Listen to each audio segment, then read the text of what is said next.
নমস্কাৰ ছাত্ৰসকল, আপোনালোকে অসম চৰকাৰৰ অধীনত যিকোনো বিভাগত কৰ্মৰত চৰকাৰী কৰ্মচাৰী নহওক কিয় আপোনালোকৰ কাৰণে মাননীয় মুখ্যমন্ত্ৰী মহোদয়ে যি ঘোষণা কৰিছিল সেয়া বাস্তৱত ৰূপায়িত কৰি এয়া বিভাগীয় জাননী ওলোৱাইছে।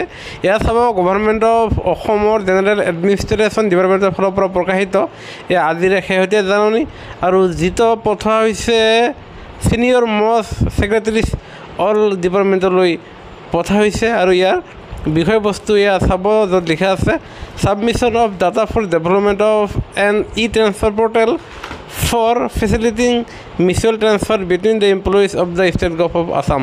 তাৰমানে আপুনি অসম চৰকাৰৰ অধীনত তৃতীয় বৰ্গৰ নাইবা চতুৰ্থ বৰ্গৰ অধীনত কৰ্মৰত চৰকাৰী কৰ্মচাৰী নহওক কিয় আপোনালোকে অহা 2 অক্টোবৰ 2024 তাৰিখৰ পৰা আপোনালোকে মিউচুৱেল যোগে আপোনালোকে যদিহে নিজৰ জিলাৰ বাহিৰত কৰ্মৰত তেনেহ'লে আপোনালোকে মিউচুৱেল কৰি আপোনালোকে আপোনাৰ নিজৰ জিলাত বদলি হৈ আহিব পাৰিব আৰু মুখ্যমন্ত্ৰীয়ে যি কৈছিল সেয়া আপোনাৰ বিভাগবোৰক সেয়া বাস্তৱত ৰূপায়িত কৰিবলৈ এই জাননীখন প্ৰেৰণ কৰা হৈছে।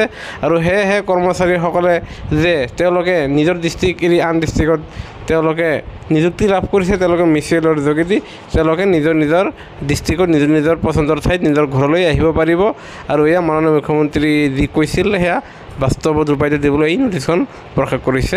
আৰু আমি সেয়া আগবঢ়ালোঁ। সেয়েহে কৰ্মচাৰী আৰু পেঞ্চনাৰৰ প্ৰতিটো শেহতীয়া খবৰ সকলোতকৈ আগত পাবলৈ আমাৰ চেনেলটো নিশ্চয় লাইক এটা দি শ্বেয়াৰ কৰিবলৈ নাপাহৰিব। ভিডিঅ'টো চোৱাৰ বাবে ধন্যবাদ। জয় অসম।